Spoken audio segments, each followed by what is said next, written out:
In an exciting turn of events, Wizards of the Coast has just announced that the upcoming new Capenna set is going to be a paper-first release. On top of that, we have another new secret layer to talk about, and that's not even all the news we're going to discuss today. Magic.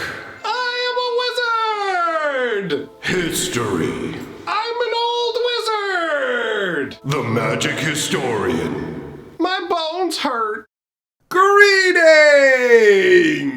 Owners of fine luxury cardboard rectangles, my friends, I hope the day finds you well because we have gathered for another installment of Mega Magic News! We've got some big items to discuss. Another secret layer, new Capenna being a paper-only release, and a fun new art contest that Wizards of the Coast is holding as well. So let us dive in with the item on the list that is most exciting to me, and that is new Capenna being paper first. If you're somebody who's newer to Magic, you might not even understand what I mean by that, because for the majority of Magic's history, Magic was paper first, very much so, but Arena has kind of crept in here or there in a way that MTGO never did, to the point where Arena essentially stole paper's thunder, right? What would happen is, when a new set is coming out, before the cards were released for pre-release weekend,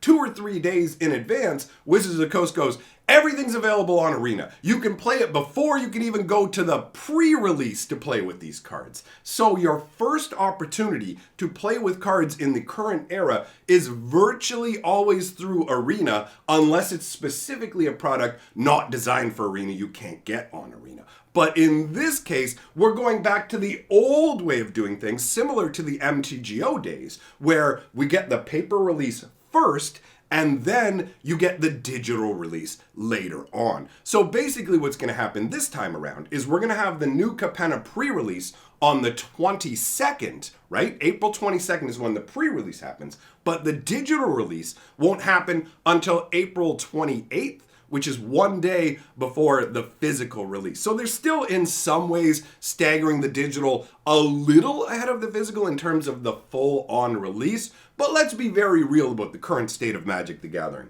Pre-releases are the set's release now, in my opinion. Pre-releases used to be a scenario where we go, okay, here's your pre-release kit. This is all the Magic you're going to get, aside from some prize packs. You can play in other pre-releases if you want to get more kits, but that's the only way you're going to get cards. Now, a lot of products are available for sale the day of the pre-release. Do you want to buy boxes? We've got a bunch of boxes to sell you. We may not have collectors, draft, and set boxes, so it's not a full release, but let's be real. Once you get to the pre-release time, the set has been released. And doing it first on Arena really does pull some of the wins out of the sales of paper. And as a paper player first, I love paper Magic so much more than digital. That's not a knock to say that digital shouldn't exist, because some people can only use that. I play Arena, I've got an MTGO account, so I see the benefit of it, but there's nothing like sitting down and slinging fine luxury cardboard rectangles with another human being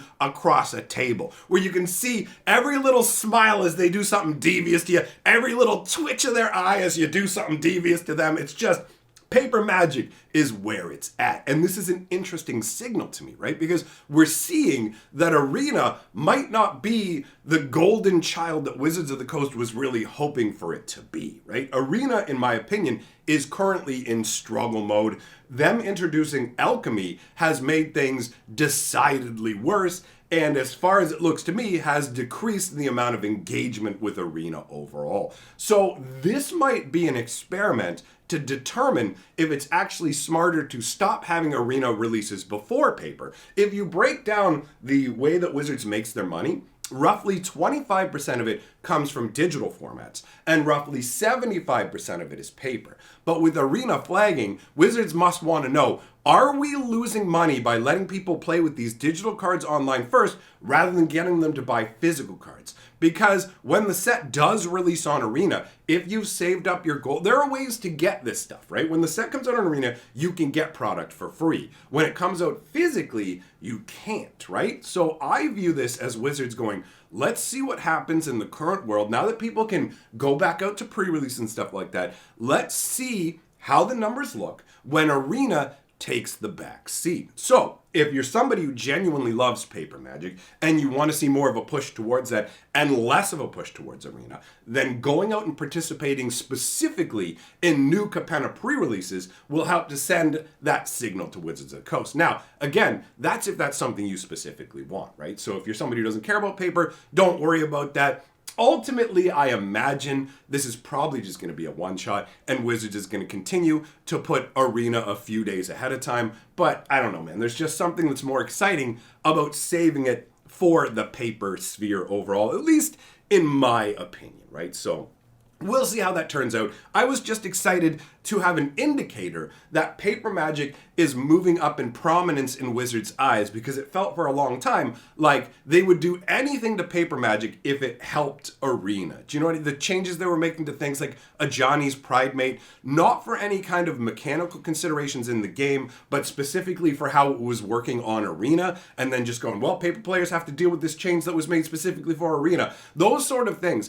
I don't like paper being a second-class citizen to Arena. I feel like it should always be reversed. If one is going to have to be better than the other, paper should always be at the top, because I feel like paper is what keeps the game going, like, sustainably. Because Arena, as you've seen with Alchemy, they can just go, oh, by the way, the only old school format you can play is now irrevocably changed, and we're not going to give you any compensation for the changes that we've made, right? So digital Magic is more dicey, ultimately, and I feel like paper is the way, right? Now, I said we also have a new secret layer to talk about. This one doesn't get its own video because it is another one of the astrological symbol secret layers, right? So in this case, up on the screen, you are going to see this is the Pisces secret layer land. Now, on the off chance that you are not familiar with these secret layers, they are doing an entire cycle of 12 different secret layers, all based off of the 12 different astrological symbols.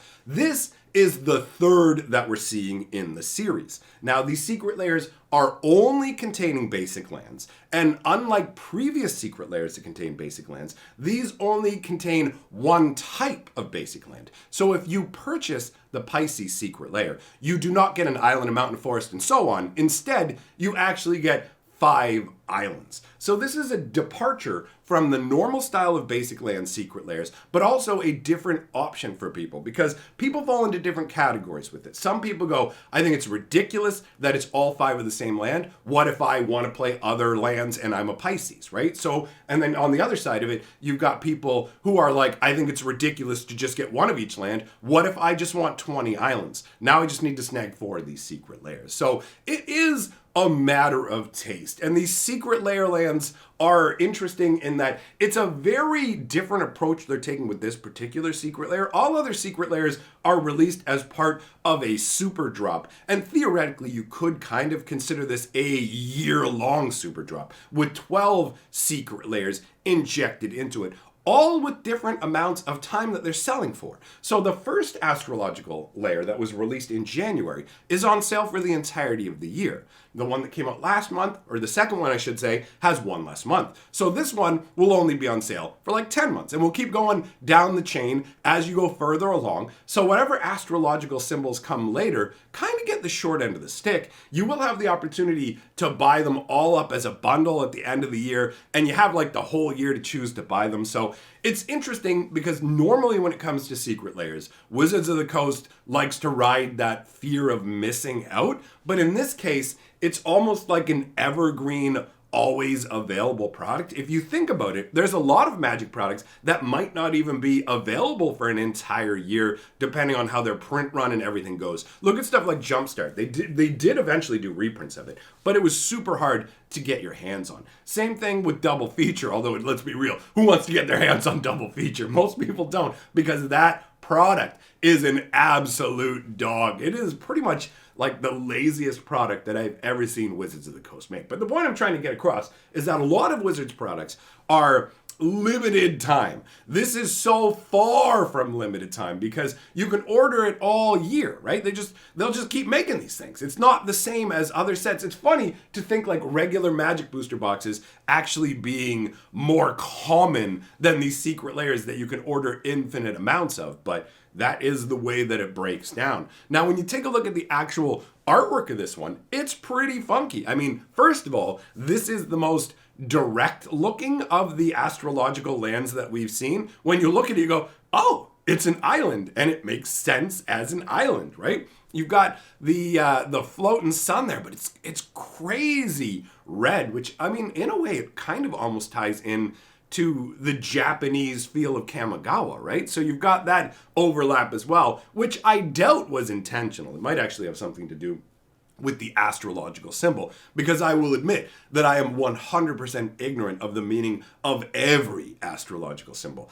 I've never given any credence to the idea that where the stars and everything else is, and where you're, like, what day you're born on and stuff like that, influences your destiny, and it can be seen in the star. Like, I don't buy into any of that. It'd be really cool if it was true, but I feel like if that was real, then we would use it like we use all these other sciences to improve our lives. So for me, the astrological stuff falls into just fun fantasy concepts, and if you like it, that's cool. You know, if you seriously let it guide your life, that part is questionable to me, but ultimately underneath it all, I don't pay that much attention to the astrological symbols. I couldn't tell you what a Pisces is supposed to be. The most striking part of this card to me, actually, are the gigantic fish that are like under this island, because when you take a look at it, you've got the island above the water, and you can see that this island has been above water for a considerable amount of time. Look at all the green life that has grown up on. You've got these green grassy hills. That might even be trees, because you have some pine trees poking out of the top as well. That could be an entire forested island. Now, how long does an island have to remain above the waterline to get that verdant, right? So it brings the question of, are these two fish part of like a mythology of creation? Because if you look at the way their bodies are twisted, where it looks like they're holding the island up, it might theoretically be that they're just two beings twisting in front of it, but it kind of comes across to me as the whole Pratchett elephants standing on a turtle's back kind of thing. Do you know what I mean? So you've got these two fish that are like these two gigantic fish that hold this island up, and you could have people living on this island where they have the legend that if the two slumbering giants ever awake, they will, like, they're enemies and they'll get back to fighting, and their fight will destroy the island because they'll swim all over the place and the island will sink back into the depths. Like, there is some cool flavor to this. I'm a huge fan of magic art and flavor. And speaking of which,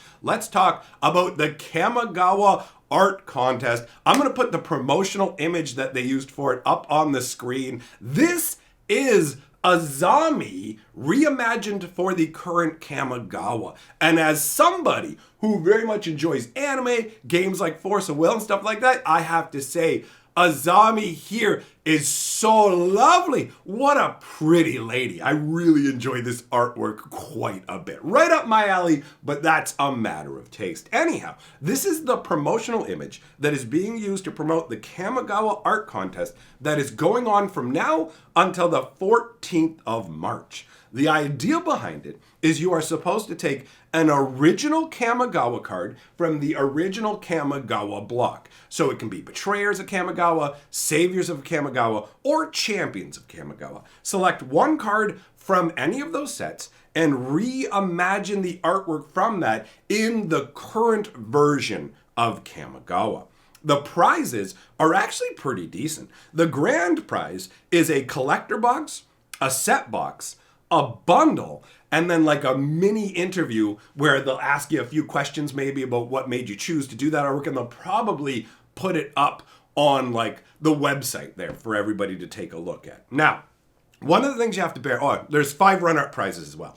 If you are like the five not quite good enough to be first place people from the different countries this is in will all be given a set booster box, because this is limited in terms of who can become a part of this contest. So if you're in North America, you're out of luck, which actually rules out most of my audience, admittedly. However, if you happen to be in the Philippines, Indonesia, Thailand, Malaysia, or Singapore, then you can totally get in on this contest. And the best artwork from Philippines, Indonesia, Thailand, Malaysia, and Singapore each get a set booster box on top of the grand prize winner getting that whole big setup, man. And I have to say, I really like this. This is a really fun idea. taking old Kamigawa stuff and going, hey, why don't you make a version for the new world that fits in? It's a perfect thing to be doing around the time of Kamigawa Neon Dynasty. If you're somebody who ever goes over to the Magic Reddits, you will notice there are tons of fan arts and fan cards. There's a lot of people who want to be involved with this creative process. And